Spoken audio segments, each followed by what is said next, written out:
by two very dedicated film fans. My name is Hal, and as ever I'm joined by Izzy. Hi everyone. We watched Raiders of the Lost Ark.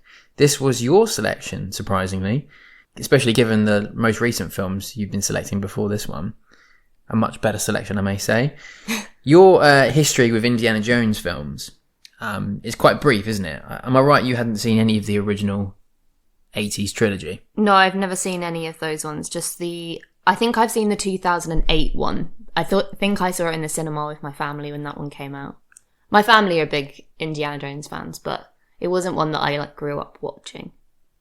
Yeah, I mean, conversely, I'm most familiar and most passionate about the 80s trilogy. So you've got this one being the original, Raiders of the Lost Ark. Then we have Temple of Doom in 84, which I maintain is a great fun second instalment. And then, of course, you had The Last Crusade with Sean Connery, which is hugely fun when you get that father-son dynamic. But Raiders of the Lost Ark, I think a lot of critics have always maintained that this is the classic, being the original, that really spawned, well, it's a franchise really, isn't it? And it was fun. I've been aware of a lot of the kind of the iconic one-liners and the iconic scenes, so it was fun seeing those in the original film.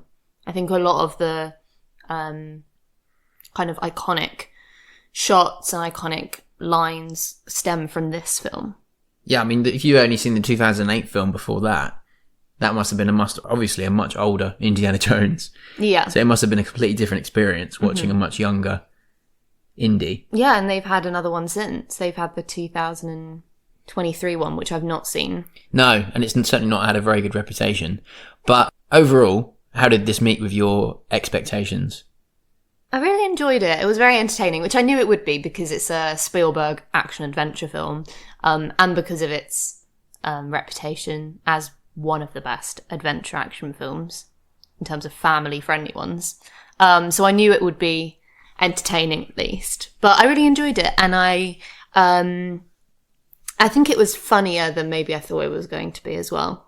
Absolutely, yeah. I think there was some great one-liners in there, as we said, that really make it just a huge fun adventure film for all. It's a great Sunday afternoon type film, isn't it? It has that feel, a bit like all of the old adventure films they were trying to imitate from movie history. Well, it was funny because as soon as we finished watching it, we turned on the TV as normal, and what one was on? Yeah, Last Crusade. Yeah, that's true. Yeah, ITV choose to repeatedly show all of the 80s classics, don't they? And as soon as we finished this one, they were immediately showing the start of The Last Crusade. But of course, I was saying we cannot watch this right now. We have to go in order, especially for the podcast. I think we've got a cracker of a trailer out there, so we'll play that and we'll be back.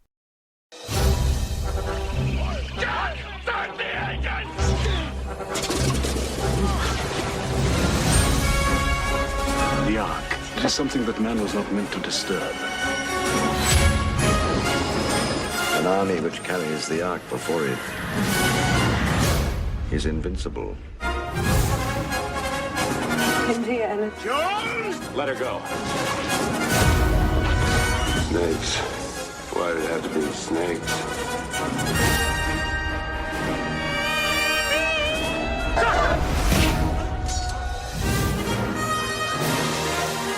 I'm going after that truck. Oh. I don't know. I'm making this up as I go.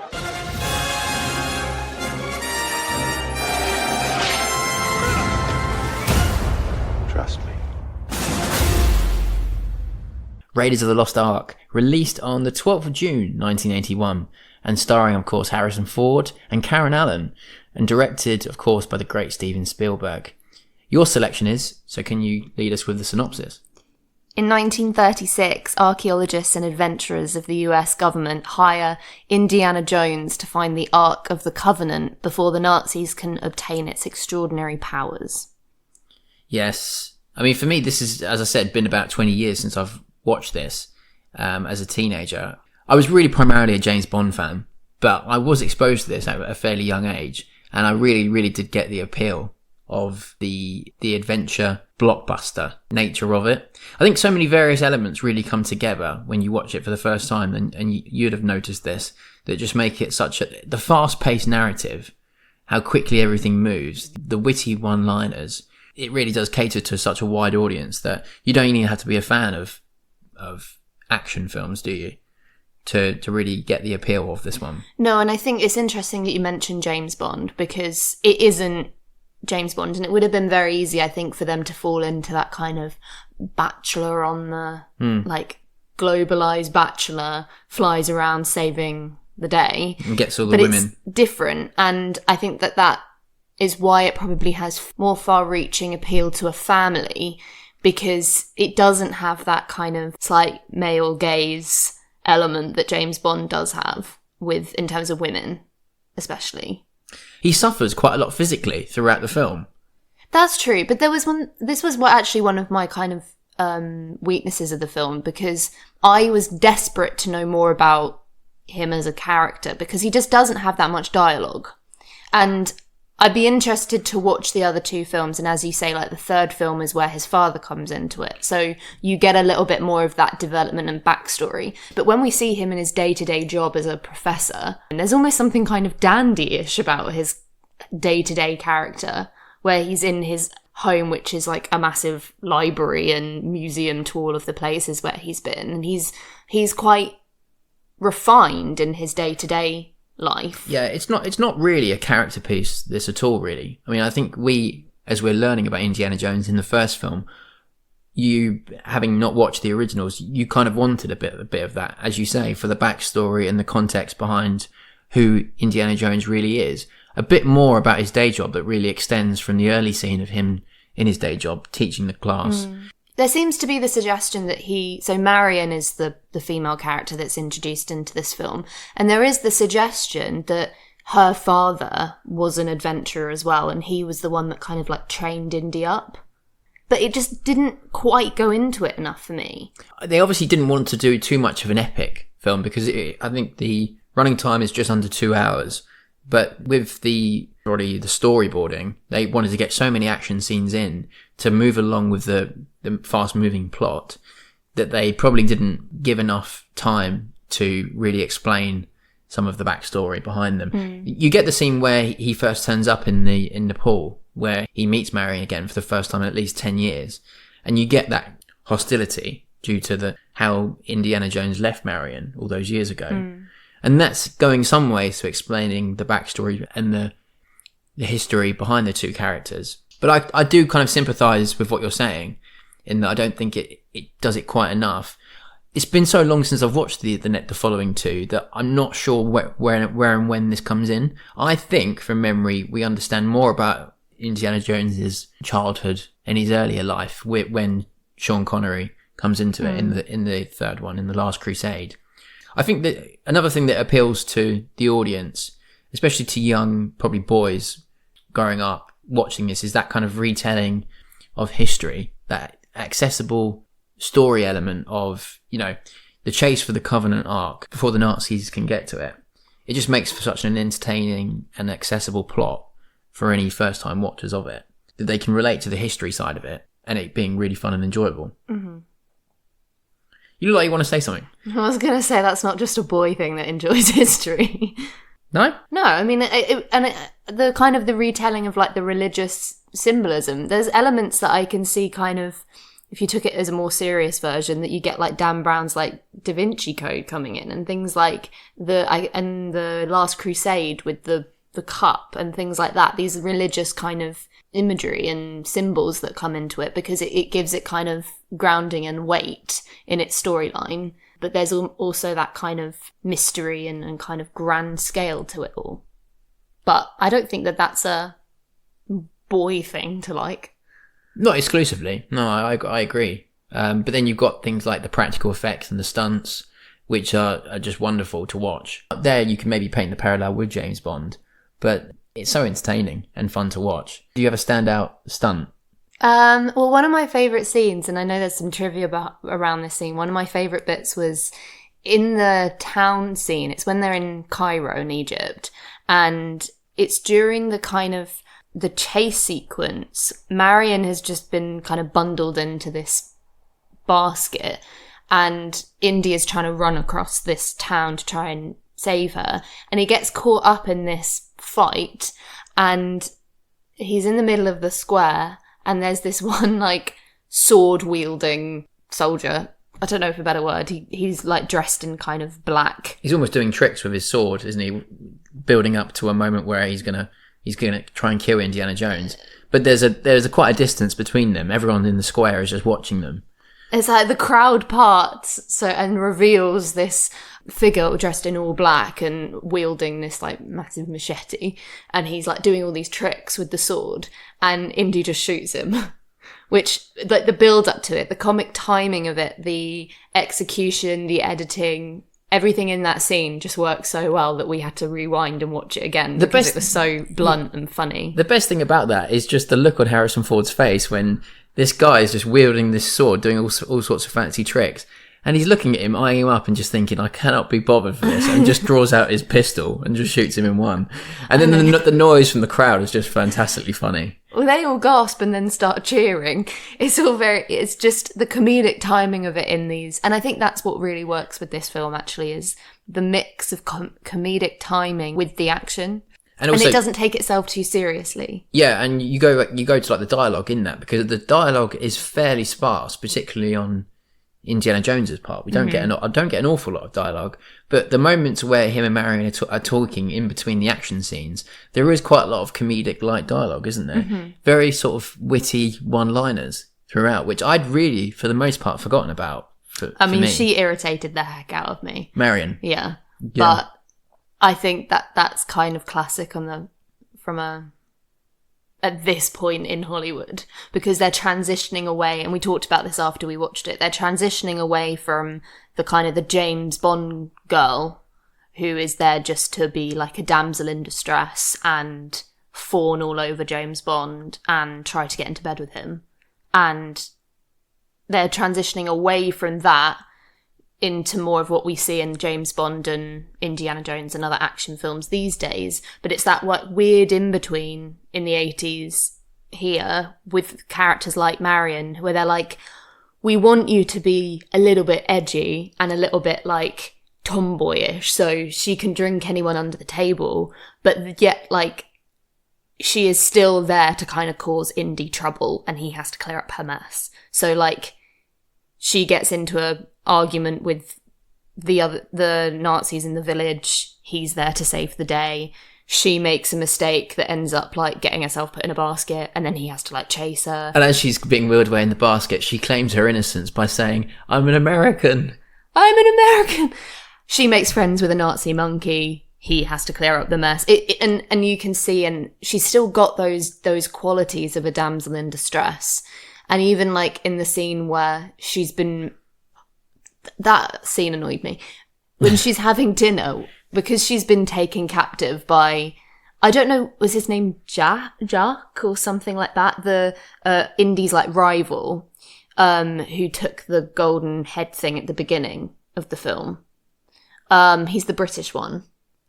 He's working alongside the Nazis on the archaeological dig. You're talking about Paul Freeman's character, who is... is it Jacques? Belloc. René Belloc. Right.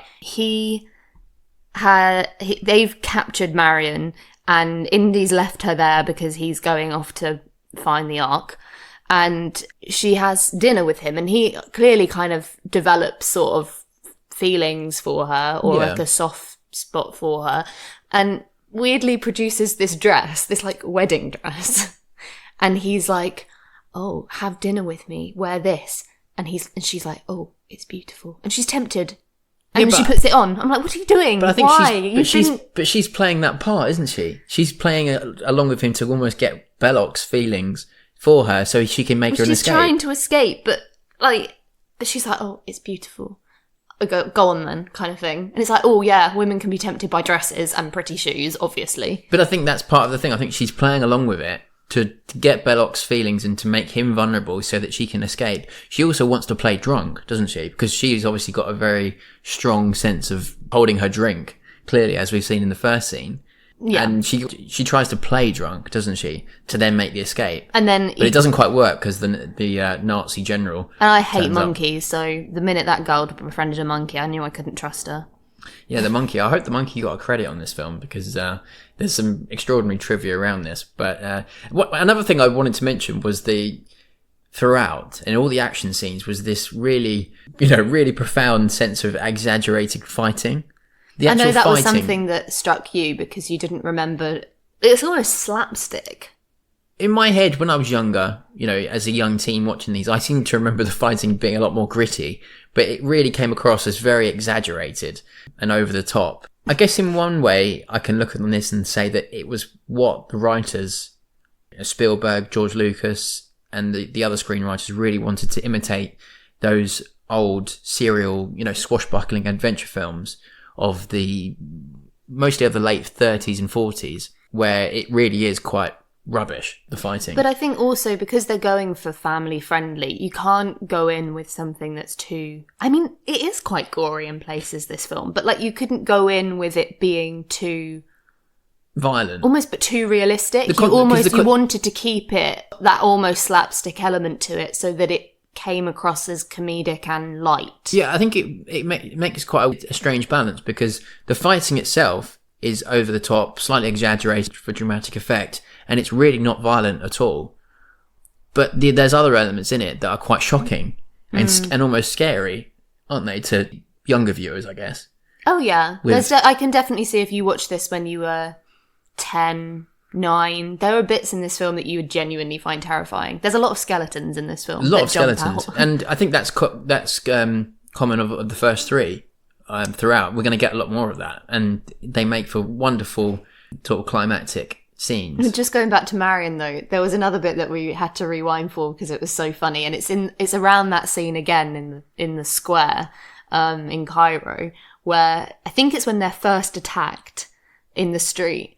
And Indy, snaps into, heroic fight sequences, coordinated. But if you watch Marion in this scene, she picks up some kind of, lid. Lid from a bin or something, doesn't she? From a box, that's, on the side of the street. And she just she's not even putting any kind of whack into this, or any kind of attack in.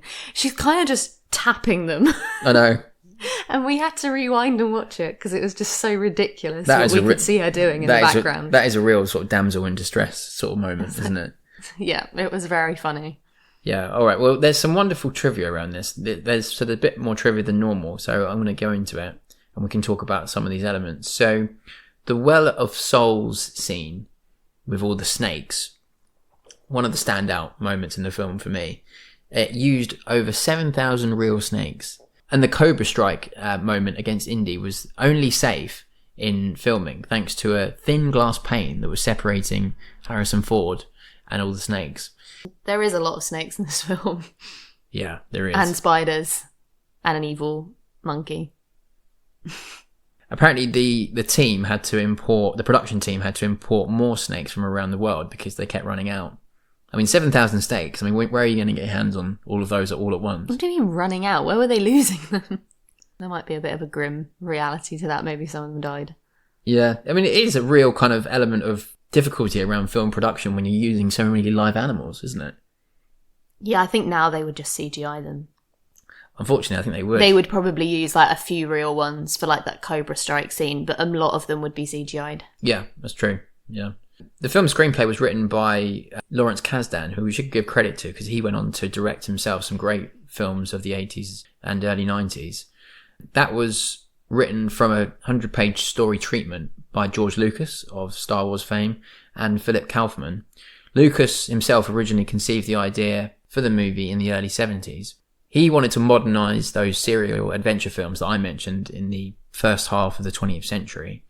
He worked with Kaufman, but the project was ultimately delayed when he became involved with Star Wars, and that was released in 1977. But shortly after he returned to the project, he shared the idea with Spielberg, who soon joined the project a few months later.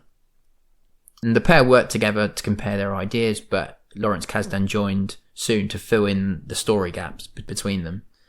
Production took place in June 1980, with filming taking place around Elstree Studios in England, La Rochelle in France, where I've been, lovely place, Tunisia of course also, and Hawaii.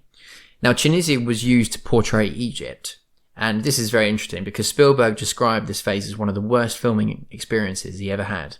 The temperature was often over 54 degrees centigrade, and over 150 crew members became sick with dysentery from the local food, including Harrison Ford. And I think you mentioned, didn't you, you read that the scene with the sword wielding, they only chose to do that and write this scene in with him shooting the gun was because Harrison Ford didn't have the energy to get involved with a sword fight.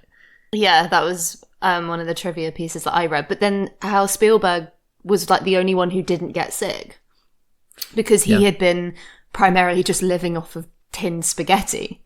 Yep. So he'd taken his own food. So he was the only one that didn't get ill during filming. Yeah, fair play to him because he brought all his own food and apparently he even brought water from England. So fair enough. Yeah, fair enough. It worked out for him. Yeah.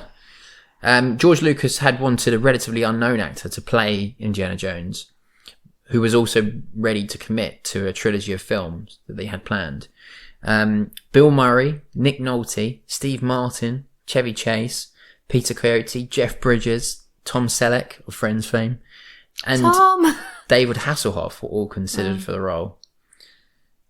I'm not sure about any of those, really. Well, no, I definitely can't see Bill Murray playing this role. No. Or Steve Martin. But I can see how they would have been attracted to some of those like comedic faces to bring that different kind of edge to it. But I think that Harrison Ford was pretty much perfect for the role. Yeah, and this is of course still a fairly young Harrison Ford. I mean, Lucas had obviously worked with him a few years before in one of his earliest lead roles in The Empire Strikes Back, which was 3 or 4 years before this. For Marion, George Lucas wanted Deborah Winger to play the role, but she wasn't interested.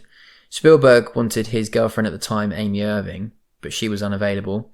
Also considered were Stephanie Zimbalist, Barbara Hershey, and Mary Sean Young. I can't say I'm familiar with any of them. There's a few there I'm familiar with, but I haven't seen an awful lot of Karen Allen in other things, but she has done a lot of work. And she's also been in other Indiana Jones films. That's right, yeah. We're going to mention when we get to her in the cast, but she appeared. She would have been a much older woman. The gap between those two films, because she's not in the second and the third one. So between the Raiders of the Lost Ark and 2008, Kingdom of the Crystal Skull, was it called? I think so. Yeah. Yeah, you're talking 7 years, aren't you? Yeah. In the opening sequence, Alfred Molina had real tarantulas crawling on him. The spiders didn't move until a female tarantula was added to the mix to stir them up.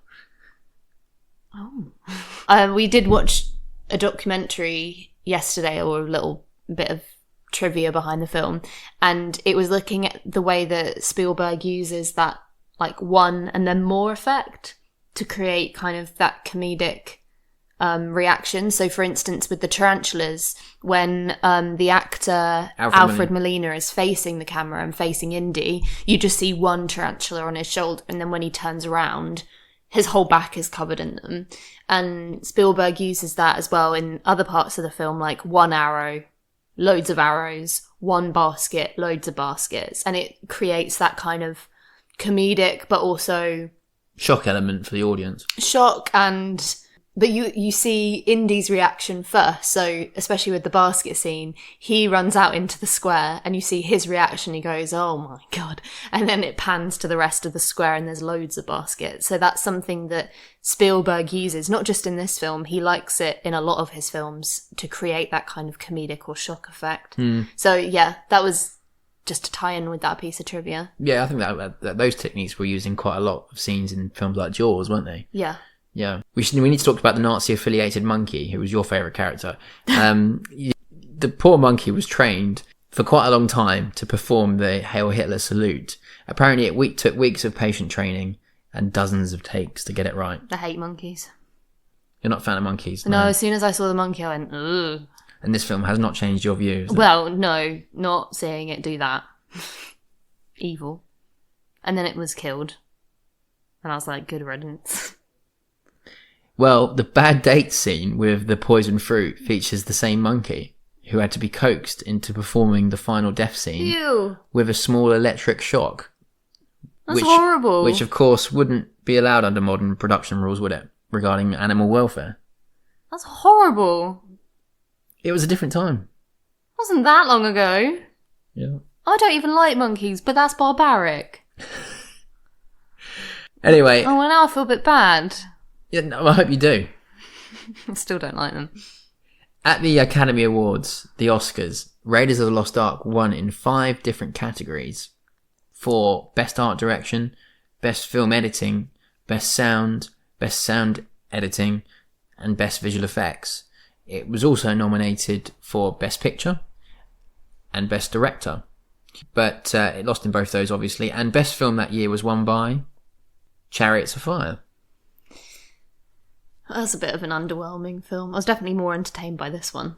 Yeah, this was clearly, obviously, a bit of a resurgence for big epics. Yeah.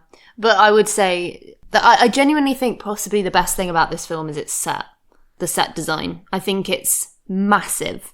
And it's so intricate and ornate, being in that, like, meant to be ancient Egyptian setting. But that kind of, that, like, North African artwork and detail, and the costume as well, I think is fascinating. But I think that the set design, it's huge set design, and you can see how they had to have a studio for, like, in Elstree for it, because it's so massive. I'm thinking of that, like, tomb scene where they're down, you know, where, You mean towards the end? towards the end when they're, like, trapped down there. Yeah. They've got the massive, like, statue of whatever Egyptian god it is that he, like, pushes into the wall to smash through it. Like, that whole hall, the hall with the snakes, it's huge. And you just think, like, the set design, and now we would use CGI to make it look bigger than it is, but I just think that there's something so impressive about the big studio set staging that is so classic of, I think after the 80s it really did change towards more use of CGI. But Yeah, I mean, we're obviously in an era where there was a great transition, because the 80s films were able to use more practical effects, and in the early uses of CGI to imitate certain elements.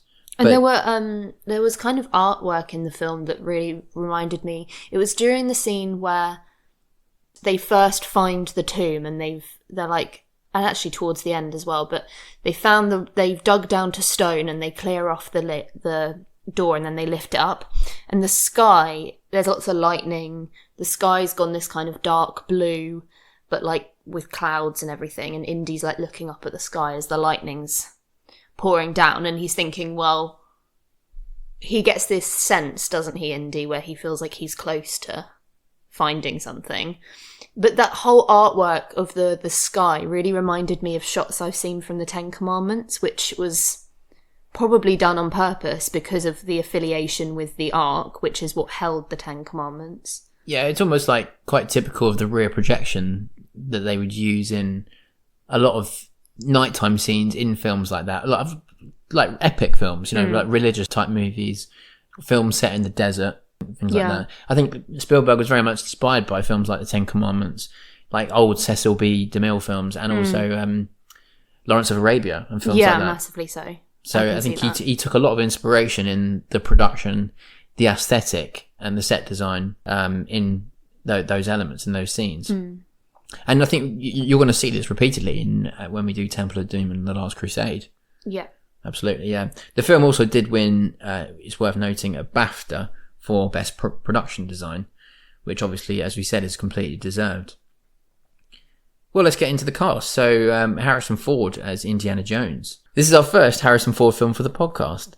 And remarkably, I don't think we've watched many films at all ever with Harrison Ford in, have we? No, I mean, Between I've us. seen Star Wars and stuff, but not with you, so... I mean, probably just, I would say, one of Hollywood's most bankable A-list action heroes from the late 70s days of Star Wars, when he really got his big break, to, I'd say, the 2000s. I mean, he's still working. I mean, he's done countless stuff. He's done, in the last sort of 10 years or so, he's done a lot of TV. But I think his best stuff is really in the 80s, personally, and the sort of first part of the 90s. Some great thrillers there. I mean, to my memory, the only film we've seen him in together before the podcast was in a small role as one of the American colonels in Apocalypse Now. Yeah. Do you remember that? But even that's only a small scene. And that was, I think that was between Star Wars and this, The Raiders of the Lost Ark. But yeah, I mean, we're definitely going to be doing Temple of Doom and The Last Crusade. I hope we can do them this year at some point. So we'll be doing that. There is also a great thriller, which I haven't seen in a long time, called Witness, that's directed by Peter Ware. So hopefully we can do that soon as well. Yeah. But what did you think of his performance? I really enjoyed it. I would have liked a bit more dialogue, but I think that he is a very kind of action-heavy actor. So yeah, I don't think this changes too much. I don't think he becomes I think there's a bit more dialogue in The Last Crusade when we get this dynamic with his father. But other than that, I think that they use the same style of characterization in the Temple of Doom. I do remember, and this I seem to remember Temple of Doom having a lot of being quite heavy on the comedic one-liners. So I'm really looking forward to doing those. I really must say, particularly The Last Crusade. Karen Allen as Marion. And I think you're a bit conflicted about the performance. There's no confliction.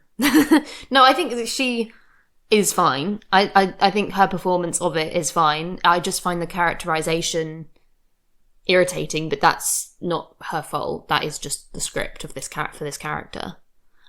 I mean, I was so hopeful when she was first introduced, because I was like, oh, okay, a woman that can hold her drink. This is interesting. Strong, independent woman. Oh, immediately turns into a damsel distress the minute he turns up. I mean, sometimes the character almost lands Indy in more trouble, doesn't it? And I know that she's shouting her mouth off for a lot, but even when that scene where she's tied up in the sort of bedouin tent, she just starts shouting. and she's shouting, and she's surely aware that there's German generals all outside the tent, and Harrison and Indy's just like. No wonder he leaves her tied up. He knows that she's just going to give them all away anyway. So she's a typical kind of character that's like, I was so hopeful at first when she was first introduced, but she very quickly turned into just another damsel in distress, or another one of those characters that is there just to cause inconveniences for the hero, and he has to just keep saving her or clearing up her mess. So it was a frustrating one for me in terms of characterization with her. But I think based on what she was given, it was a good performance. I think it all ties in with how the character is written to tie in with the comedic dialogue and the light tone of the film, really. And I think, I think given how Marion is written with her backstory, I think Karen Allen plays her very well. And I think if we compare the female performance in that to the female performance in like the Poseidon Adventure, which was a decade before, how they were all still wearing their high heels, tottering around the ship upside down, and they wouldn't even take them off. And you think that would have been the first thing I did. But Marion's like using her high heels to like help her climb up stuff. And then, yeah. So you can see a shift happening in Hollywood in these characterizations of women in action films, but yeah, it would get so much better in later decades. It's a good thing to look at over Hollywood history, for sure. How sort of supporting leading females were used in action films. Yeah. You know, with their character dynamic and how they were written. And I think this is a good one to kind of look at as films were really changing in their narrative, particularly with gender, and how females were really coming to the fore with the action scenes. And I think this is sort of in between, really, isn't it, overall, I would say. But yeah, I mean, Karen Allen, she, as we said, she reappeared in the 2008 Kingdom of the Crystal Skull. She was also in the one that was released very recently, Dial of Destiny, that was released in 2023. Karen Allen herself also appeared in Scrooged with Bill Murray, another big film. And Malcolm X, she's in. I think that's on your list for the podcast, isn't it? So maybe she will be appearing again soon. Malcolm X is, Scrooged is not. So we don't need to worry about that one. All right, we won't be doing that then. Okay, so there's some great supporting performances as well we got to mention. So Paul Freeman as Rene Belloc. You said when we were watching it that you kind of recognise his face. Now, he's a very respected British actor of stage, TV and film fame. And as I said, you'll know him best. I pointed out to you after the film that you'll know him best for playing the priest in Hot Fuzz. The one who goes with mental at the end and starts shooting off his machine gun. He's got a very distinctive face and very distinctive eyes, doesn't he? Yeah, very light eyes. Yeah. Yeah, he's very good in this, I thought. No, yeah, he was very good. It was an interesting one because you obviously think, again, I think some more dialogue to know like the backstory between him and Indy would have been helpful. It would have been good, yeah. But like especially their backstory and their history. It's like, who is meant to be the real enemy here? Is it him? Is it the Nazi generals? Is it like it? that felt a bit, because he does sympathise with Marion and seems to try and, like, protect her, but it's really all kind of selfish because he quite likes her. So I don't know. I think it's a good performance, but in terms of, like, the characterisation, again, it was just a bit frustrating. Yeah, I would agree with that 100%. He also had a supporting role in a very important British gangster film that's on the list for the podcast, which is The Long Good Friday. So we will be watching that at some point in the near future. Ronald Lacey playing Major Arnold Tott. Now, this was the German Nazi general. Mm-hmm. Yeah. I mean, this is a British actor who appeared in... Was he the one wearing all black? Yeah, so Ronald Lacey playing Major Arnold Tott. Looking into his backstory and his career, he's actually appeared in slightly more British TV than film. And I don't think he's played German characters other than this. He was a regular in Porridge. You know Porridge, the classic Ronnie Barker prison sitcom? No. Okay, showing your young age, there it is. He was also in the Polanski 71 version of Macbeth, which is on my list. I've seen that. Yeah, so he will be appearing again when we come to that, which is a great adaptation of Macbeth. He's in some great scenes, isn't he, this character? Mm-hmm. Again, very little dialogue in the kind of first half of the film when he keeps popping up in this extraordinary sort of black suit and big black coat. And it's really not very practical for the desert. He's like overheating a lot of the time. I know. And this character actually inspired in the 80s war comedy that's like a parody of shows like Secret Army, LOLO. And in it, there's a Nazi general called Herr Flick. And Herr Flick dresses exactly like this character. Yeah. And that was because it was obviously a few years after this that it was completely inspired by the Nazi general in Indiana Jones. But then there's the really iconic shot of this character right at the end when they have the Ark. They're on this kind of island and the light comes through the staff and like kills all of the Nazi generals who are looking at it. And we get the really iconic melting shot of not just this character. Is it the Belloc or whatever his name was as well? Yeah, it's the two of them as the Ark is shining through. I would be really interested to know how they filmed that. The melting. I mean, it must have been wax, like a kind of like a Madame Tussauds kind of wax model. Yeah. That they then heated to look like it was dripping. Yeah. Really got quite gory. I mean, it's another thing you've got to just take your hats off to the production design for, don't you? For the prosthetics and how they kind of modelled the wax to really build this extraordinary visual transformation on the screen. I don't think there's anything more iconic in terms of a visual transformation in a few seconds before this. This really goes down as one of the most extraordinary moments in the whole of Indiana Jones's franchise. Well, it's so shocking, isn't it? Yeah. Because from up until that point, we've had like blood splatter, we've had shooting, skulls, but this is and skulls and skeletons, and there's been gore, but there's nothing like this, and so it's all kind of building up. All of the violence is really quite restrained until this point of the film, and then it's just so shocking when we see this shot. Yeah, I mean, I love in not just thrillers, but in some action films, I love the element of when the suspenseful scene really builds up. And Indiana Jones doesn't have it too often, but I think this scene really, really is written perfectly because it really builds up throughout. They can tell something's going to happen when they open up the Ark. The Ark, and the light shines through, and Indy tells Marion to just look away from it, look away. So you know something bad is probably going to happen to the two German generals at the front. But I don't think the viewer, especially for a first-time viewer, is really ready for what's going to happen. Yeah. So it's brilliant, and it's a really brilliant moment of the film, and it's become an iconic moment in film, I think. Next, we should talk about John Rhys Davies as Salar. You recognised him straight away, didn't you, when he came into it in the early scenes? He's got a great voice. Really experienced actor of film and TV. He actually appeared also in The Last Crusade and recently also in The Dial of Destiny. He's still acting now. You might be familiar with him. Well, I'm familiar with him from several things. One that you've shown me. But I actually had never made the connection that he was in Lord of the Rings. because he looks so different in Lord of the Rings. He plays Gimli, which is the dwarf with this like red hair and red beard, and obviously they make him look really small, and I'd never made the connection that it was him, but actually knowing that makes a lot of sense because you can actually hear his voice. But I also know him really randomly from, it's a bit of a strange filmography, from Princess Diaries 2, because he plays this like aristocratic British gentleman opposite Chris Pine.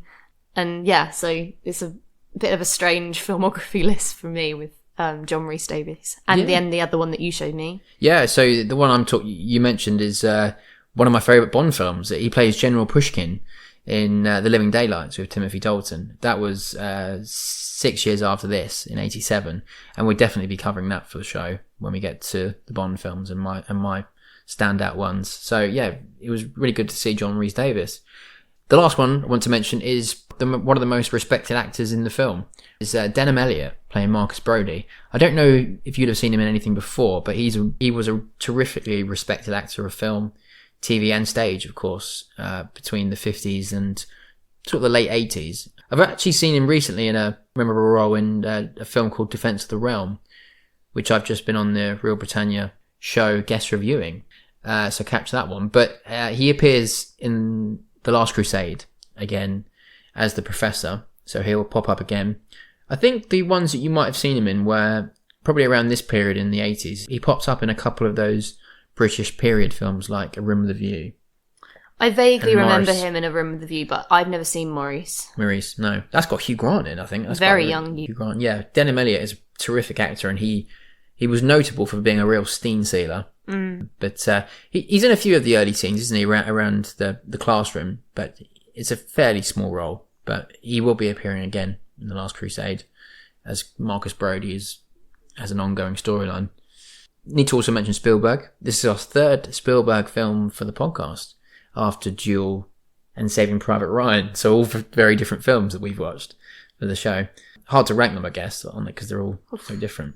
I guess where would you approximately put them in your whole Spielberg canon? I love Jaws. And for me, Jaws will always be top. But I do think that, and I need to rewatch Schindler's List. I can't put Schindler's List anywhere amongst that kind of filmography at the moment because it's been so long since I watched it. But I do think Saving Private Ryan and Duel are pretty much perfect films. I think I gave Saving Private Ryan 5. I'm not sure about Duel, but I think it's not far off. I think they're perfect films. I was so pleased that you liked Duel as much as you did because it's such a good film. It's not a film with a big budget. I actually said that. It's really a TV film, Jaws. But I even said that yesterday when we were watching Indiana Jones because there is a truck chase. Yeah. And the some of the filming of the truck when Indy's like hanging off the front of it and he's like pushed through the window of it and like they're braking. And I was thinking the way they filmed this, the way Spielberg's filmed this truck is very kind of reminiscent of the chase sequences through the desert in Duel. So I quite liked that little detail. But no, I don't think that this film isn't perfect. It's very entertaining. It's very light. It's very family friendly, but it's not a 5-star Spielberg film. So it wouldn't be kind of competing with Jaws or Saving Private Ryan. No, I mean, we'll do our ratings in a second, but I would agree. I think it's sort of somewhere in the middle. I mean, Spielberg has a tremendously respected, like, canon of films behind him, doesn't he? I mean, there's so many classics in there and they're all different types of films, aren't they? That cater to all sorts of audiences. But I think Saving Private Ryan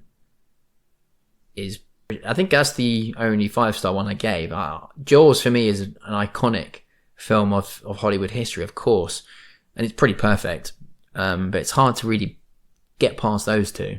Schindler's List is one we can't really disregard because we're going to come to that at some point soon, and that is about as powerful movies as you can get. So, Duel I think is a terrific thriller. There's other Spielberg films which probably should consider. So. I think for me, Raiders of the Lost Ark is probably in the top 6, I would say, 5 or 6 in terms of Spielberg films.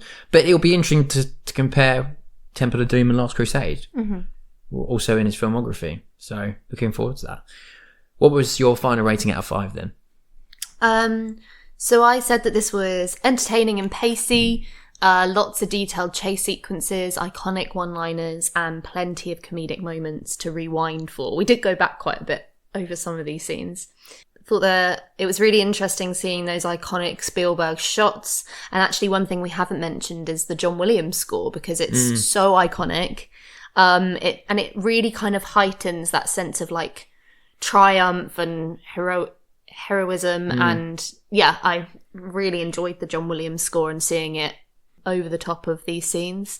But most of my praise really goes to the set design and the wonderful kind of intricate, ornate, and immersive set. You could picture like walking into a studio and being in that space. So it was a real kind of triumph for the set design, I think. My weakness was that it's an underdeveloped hero and an overdeveloped heroine, but over the top. And I just felt like he needed more dialogue.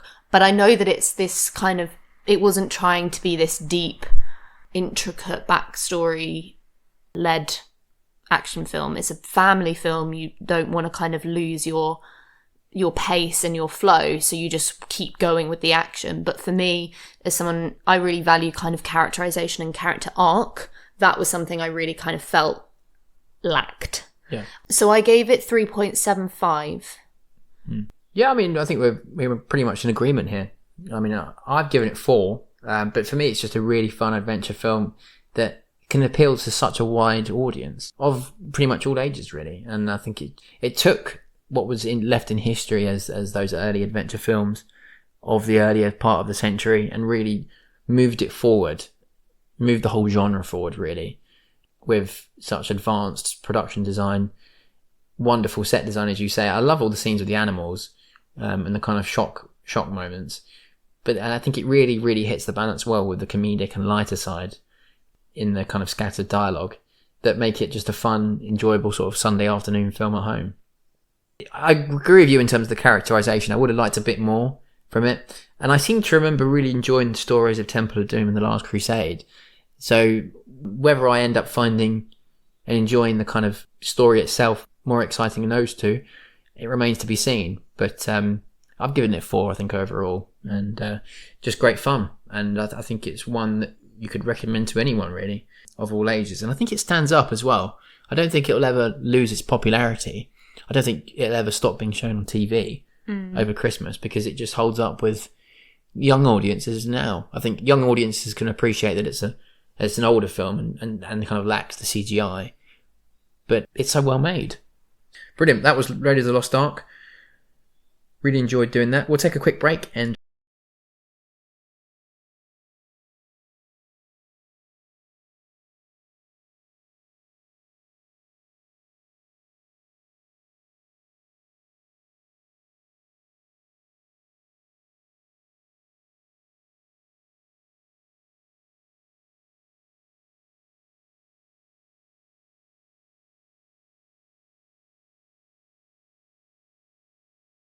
I think we'll roll it back a bit more and we'll revisit a filmmaker who is one of my favourites, and it's not Hitchcock. So have you got any guesses for who I'm talking about? How far back are we talking? We're going back to the 50s again. One of my favourite eras for filmmaking. Is it French? It's not French. I don't know. So we're going to go back to another Billy Wilder classic. Oh, right. So we're going to be doing a sort of thriller mystery, almost a murder mystery in an element of it, but it's almost slightly legal as well. It's called Witness for the Prosecution. It's one of Billy Wilder's kind of slightly more underappreciated films, I would say. It doesn't have the kind of A-list recognition that Some Like It Hot does, and even Sunset Boulevard and some of those. But I have only seen it once. I saw it for the first time about 2 or 3 years ago, and it really does sort of combine elements of mystery, a really, really fast-paced script with elements of black comedy in it. And I think it's really, really well written. It's got Marlene Dietrich in it. It's got Tyrone Power and Charles Lawton, who are very respected figures of film history, who I don't think you're very familiar with. So I'll be very excited to show you that one. Sounds good. Can you sign off and tell the listeners where they can find us? Well, we are available to listen to on all good podcast platforms, including Apple and Spotify. But we would love for you to follow and subscribe to us, rate us, leave us any feedback if you wish. That would be much appreciated. And you can get in touch with us and let us know your thoughts about Raiders of the Lost Ark or any of the Indiana Jones series that you think that we should check out. And you can let us know on coupleindemnity@gmail.com or by contacting us on Instagram or on Twitter @coupleindemnity and on Blue Sky and on TikTok. It's nice for the listeners to hear your voice on the outro every now and then. I mean, you threw me a bit there. I wasn't expecting it. Yeah. All right. Well, thank you for joining me today, Izzy. And